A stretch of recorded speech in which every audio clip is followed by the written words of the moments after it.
Excellent. Right, so let's kick off. So welcome and good morning to our weekly broadcast. Today, so my name's Dal Wright. I'm the investor portfolio manager for Leo Crowdfunding. We've also got John Corey from Property Fortress. John, for those of you who don't know, you just want to give a quick introduction. Yeah, John Corey, long-term property investor since 1983. That was a side hustle for a long time. These days, full-time, focused on being a bit of a gray head, silver hair, whatever investor when it comes to passive investing. I do sort of like putting money into other people's deals instead of doing the heavy lifting these days. So I'm tapping into that long-term expertise and selecting which deals I like to fund. Excellent. Thank you, John. We've also got our special guest, Tyler Newman. So Tyler, thank you for joining us. Just want to give a quick hello and introduction. Yeah, hey everyone. Tyler Newman of Newman Rose. You can see on my hat there, that's our property development company. We're on our third raise now through Leo Crowdfunding. So a couple of deals we're working on right now have been funded through doing raises with Leo, but I'm sure we'll dive into all of that in a little while. Absolutely. Absolutely. Thank you. And just a bit of housekeeping. So this is recorded and it's accessible through our YouTube channel.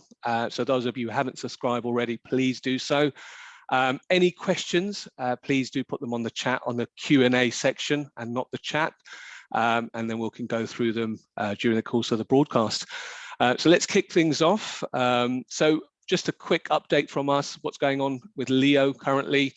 So we have the Waits House project, which is live for investment. So those of you who have previously invested with Hitesh and the team at Creation Tech, this is their fourth raise with us and already paid back on one of the projects, Plough Hill. This is a commercial to residential project, 20% return on investment over 15 months. John, have you had a chance to have a look at this particular project? I have, and just so it's clear to everybody, Curation Tech is a client of mine. And so I'm familiar with the project. I know that some other people have looked at it because as the screen shows, 21 people have chosen to pledge. I encourage people to jump in the forum and post any questions they might have. For each project, there'll be a specific forum, and this one definitely has some activity in it. So go look at the questions, see what the responses are like, look at the documents, see if you like the deal. If you don't like the deal, that's cool. If you do like the deal, that's cool. This is the beauty of crowdfunding, is you get to sort of sit back at your keyboard and decide what you think of the deal. Yes, absolutely. So yeah, good project. It's we've got about 7 or 8 days left rather on this particular project. Minimum again investment is £100. So all that information will be available on the platform. So every week we have a Ask John question. Again, I would encourage the audience to ask questions on the Q&A. So John, the question to you today is, when it comes to property education and learning how to invest, what resources would you recommend? So it's an interesting question. And as I said earlier, I've been doing this a while, and property education and seminars and courses and whatever you want to call it has been out there since the dawn of time, effectively. I tend to tell people who are new, start with something that relates to what you already understand. If you're an accountant, then focus in on the numbers and things like that. Build out from what you're most confident about or what you know the most about. At the same time, if it's a certain strategy that somehow appeals to you, whether it's service accommodation or new construction or remodeling, refurbishing, work also out from that. And I don't necessarily believe you have to buy courses. At the same time, courses could accelerate your learning.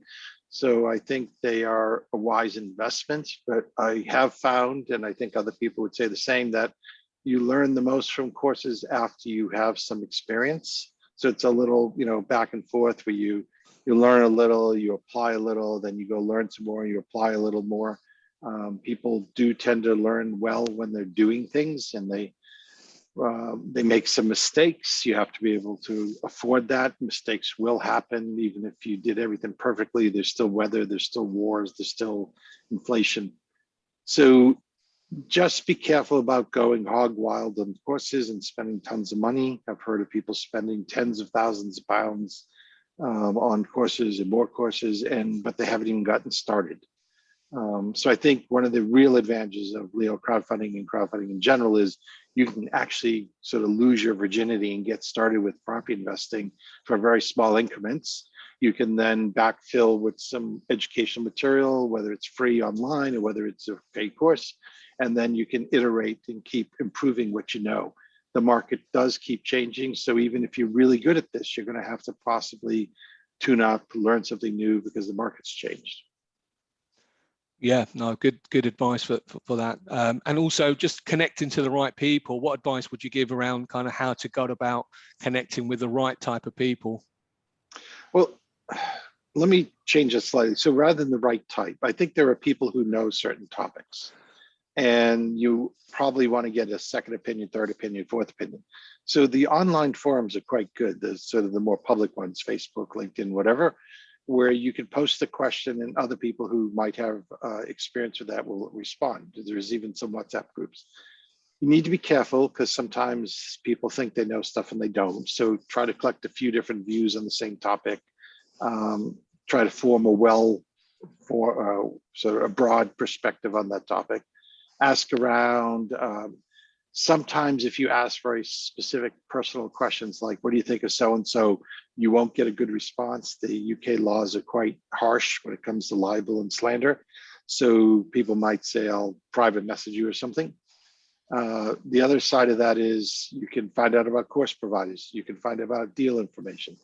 But when it comes to the specific deal with an FCA licensed platform, you need to use the forum that's related to the deal. So go into the deal platform, go to the forum, they should have one, ask questions there so that all the investors see the same information and form a view. And you'll also know that those are real people, where on Facebook, LinkedIn, whatever they may not be real people. No, absolutely good point there, John. Thank you. So the topic of the week, so private raises, unlocking the link between investors and fundraisers. So Tyler, first-hand experience with the platform, just if you can go through the benefits, and we'll ask some questions in a little while, but just kind of where you are, your experience behind kind of raising private and leading up to kind of your experience now, really. Yeah, so a bit of background and how we've got to this point. So Rosie, who you can see on the screen there, she's my business partner, extremely knowledgeable and well-versed with property development with an amazing background. We started Newman Rose together officially January last year. I'd been in property 5-6 years at this point, and we built up a bit of an audience on social media. Not a huge audience. I mean, you can see some numbers on the screen there.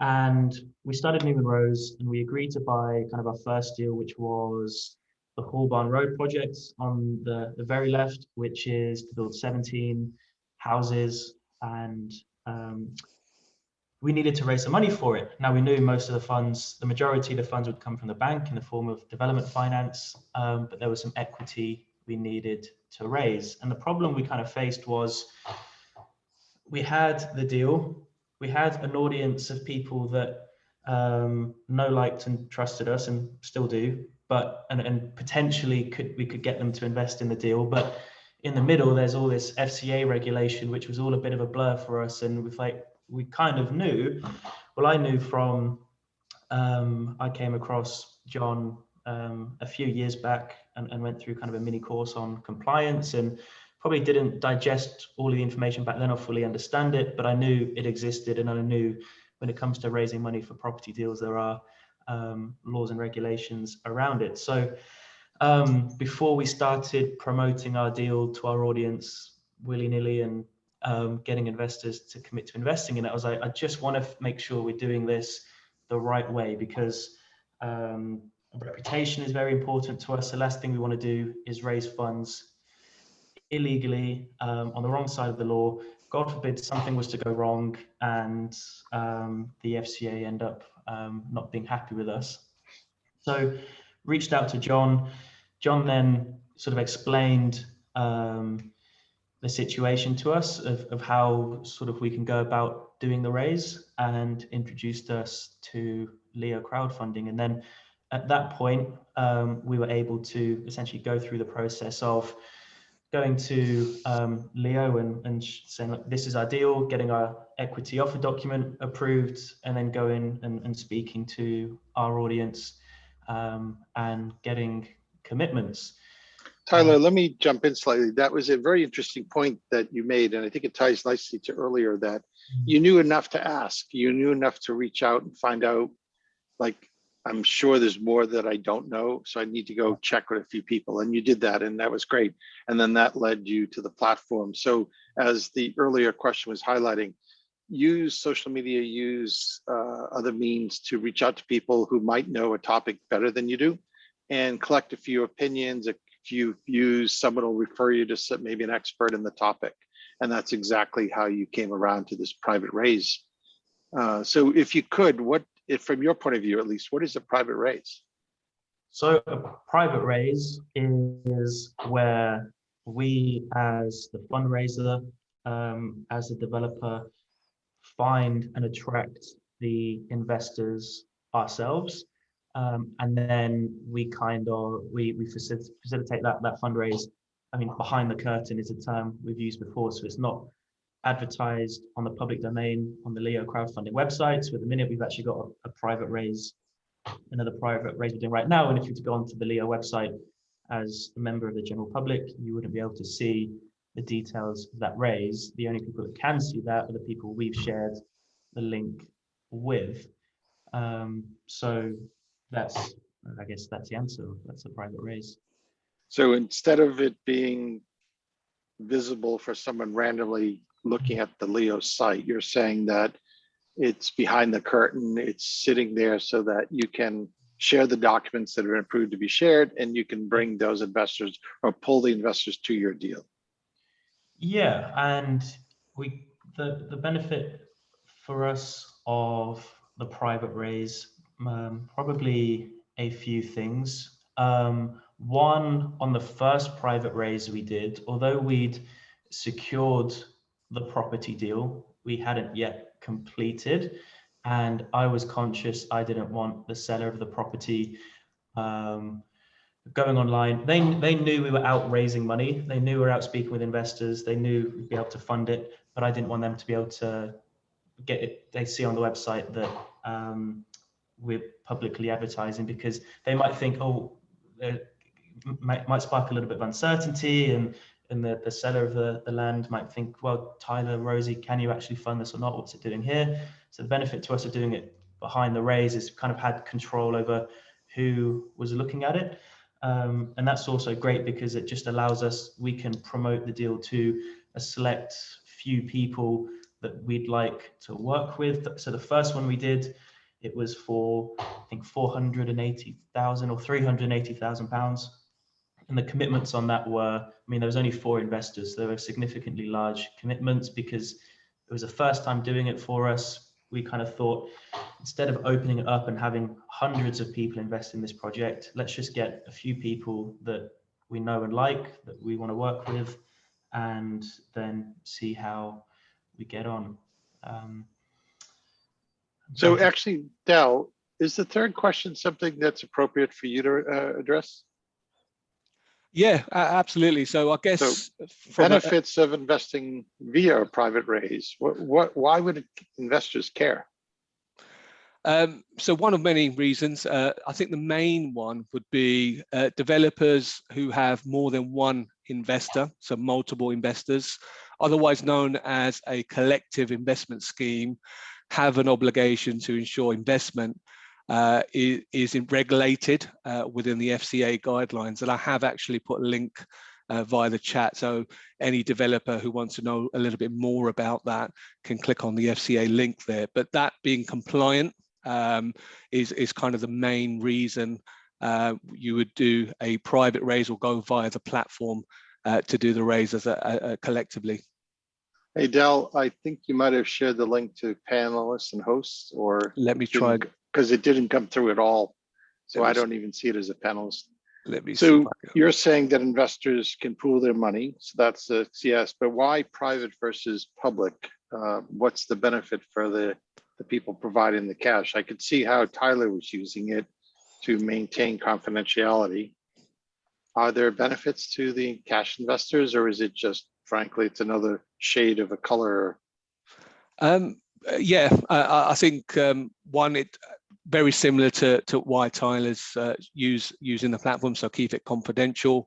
And secondly, using it from a private rather than a public raise, you can then, I guess, have a more bespoke way of putting the project out on the platform, i.e. the minimums and the maximum, whereas if it goes out to a public, there's certain guidelines that we need to follow to make sure it's treating customers fairly, if that makes sense. Well, I would say you're probably treating customers fairly anyways, but Yeah. So all investors are treated equal, folks. Indeed. In the sense that everybody should see the same information, everybody should get the information at the same time. There are some live webinars that occasionally are done, and if that information that's pertinent to the deal is covered there, that's recorded, it's shared. So this is what I actually like as a cash investor, that everybody sees the same documents, everybody gets the same info, no one's getting a side deal. Even with a private raise, all the investors are getting the same information at basically the same time, or they can catch up if they're not able to watch it live. So unlike some of the deals that have appeared in the past and sometimes don't always go well because people didn't know stuff, this is a way for everybody to know you're getting the same information so that you can make an informed decision and decide what your risk appetite is. Do I want to participate? And if so, under what terms and conditions? But there's never like, well, who's getting what deal? Yeah, absolutely. Any other keys, Tyler, to private raises, or if you want to share some tips on social media and what magic you're performing, that'd be great. Probably one of the other reasons I like the idea of a private raise, and I'd even encourage some fundraisers to go down that route, is because although I could probably have our deals, or maybe the deal we're working on, public on the Leo crowdfunding website, and we can open it up to all the investors on the Leo website and the general public. In my mind, I want to do things that I know are scalable. And if I'm depending too much on Leo crowdfunding to bring the investors, then how scalable is a business model for me running a property business is that it very much, when I do a private raise, it encourages me as a fundraiser to still focus on building my audience, building my tribe of people, rather than depending on a third party to bring the investors. And I think that's probably the wrong mindset to have working with Leo. And it's a question I get asked when I get asked about my relationship with Leo crowdfunding. It's like they say, oh, if I upload a deal and I need to raise £500 and put it on the Leo website, are they just going to bring all the investors that will invest in it? And I'm like, there's a chance, yes, but your focus should be on building your tribe and your audience. And so, yes, I believe. Yeah, I would agree with that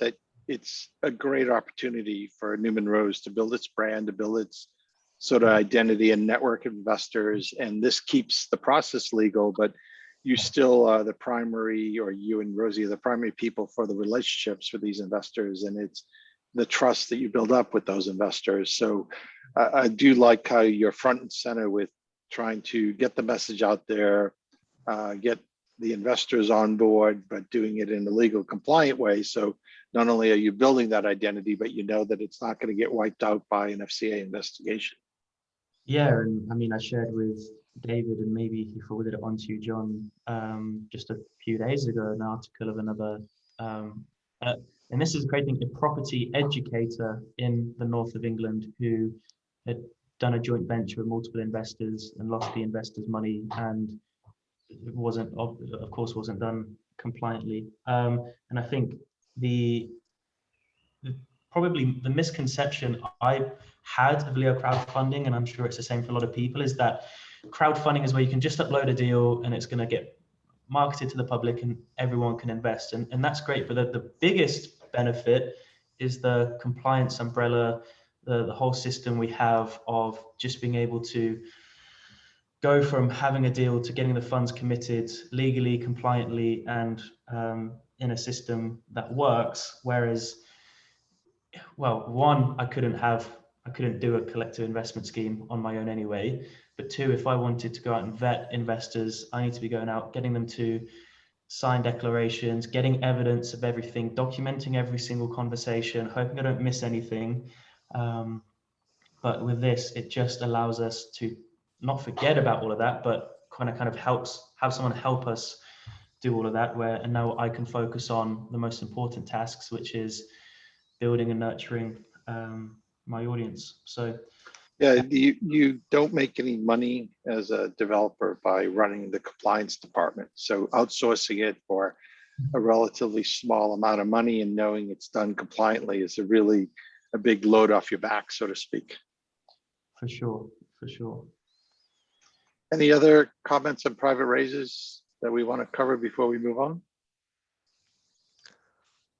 I think, I think we've covered that. Thank you, Tyler and John.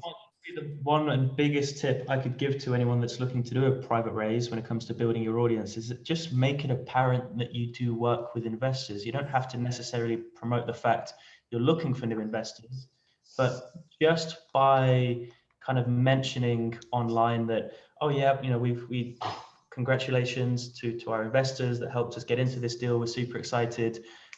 I said something like that once, and then suddenly I get loads of messages like, oh, hey, I didn't know you worked with investors. Can I work with you on the next one? Of course, got to be very careful with what you say and how you say it, but that's a great tip from me. Yeah. To complement that, Tyler, and for the audience, when Tyler said you have to be careful about making sure that you say it correctly, whatever words he exactly used, the nice thing is you literally just lob it over the fence to the compliance people. They will approve or tell you what to change in that message, and then you're free to use it. So you draft up what you want, you send it to compliance, it comes back ready to go, and off you go. Yeah, exactly. Great, thank you. John, I think this one is for you. So Bootcamp Raise, do you want to just go through what we've got going on here?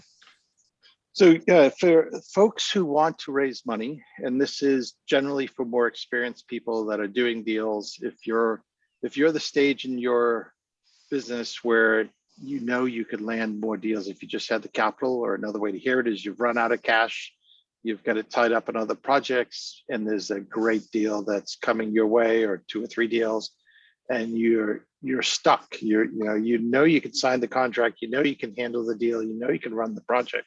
This is all sort of certain in your mind if you only had the money.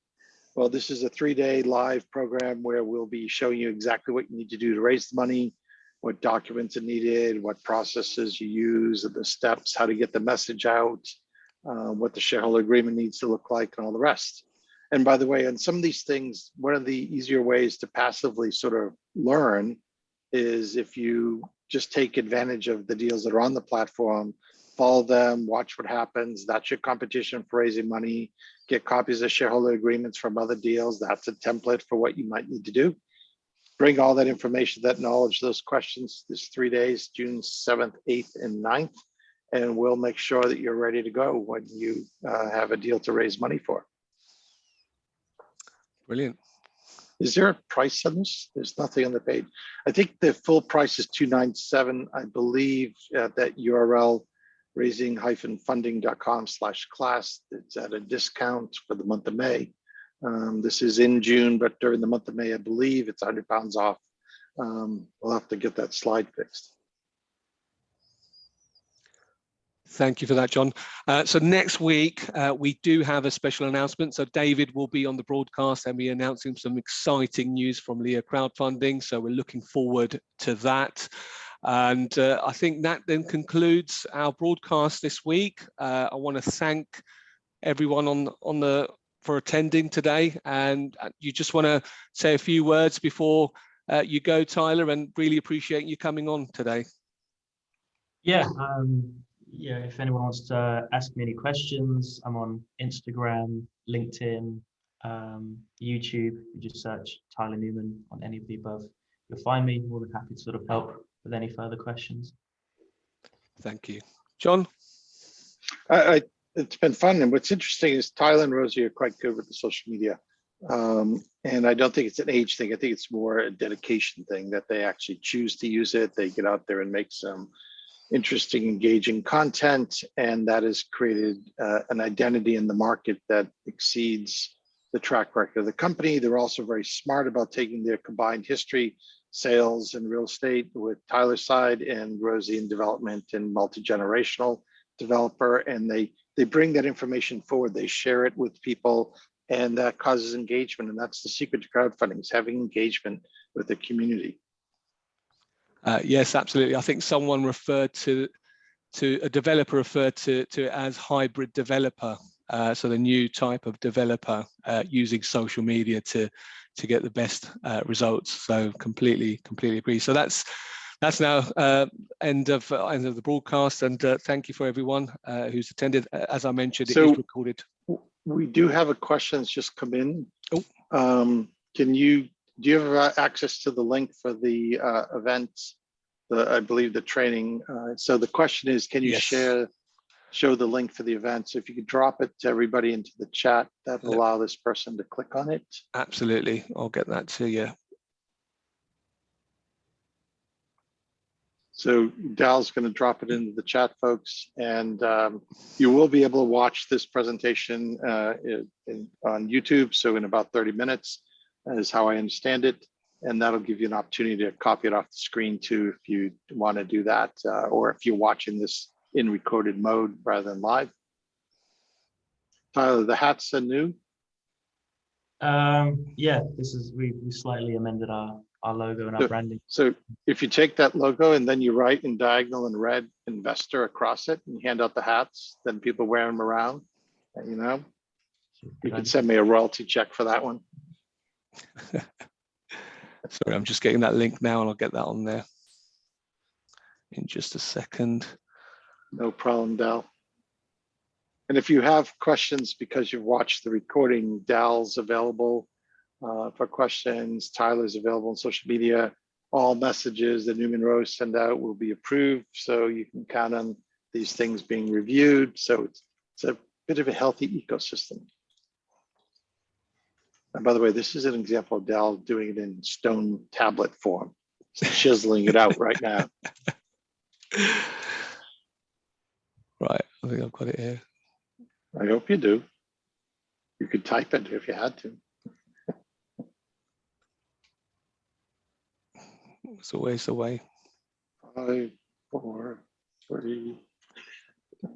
No question. Tyler, any bonus questions, any bonus points while we're dancing around the pole, keeping Dal busy?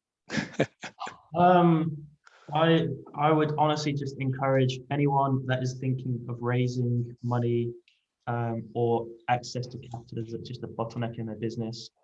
Just start creating content. Pick one platform and just, not even every day, once every 2 days, just show up and document what you're doing. Don't even overthink about what kind of content you need to create. Just whatever you're doing, just share it. And the more times people see your face and they hear your story, the more they're going to know, like, and trust you. And you really don't need a big audience.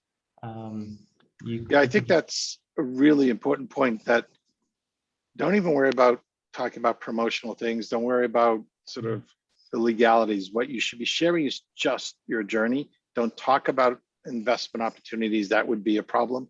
But if you get out there and you just say, hey, here we are on site today, the delivery's coming, or we're out with the surveyor, and let people sort of a peek behind the curtain of what it is that you do and how you do it. And man, I got soaked today. It was terrible rain, and this is horrible. Next time I remember an umbrella, or I'm gonna remember to have the URL handy so I can put it up quicker next time. So That's now up Yeah, there, but- folks. So it's on the chat. So again, if you need anything from me directly, feel free to reach out, dal@leocrowdfunding.com. But thank you to both of you, and we'll see you again next week. See you again. See you. Thanks, Tyler.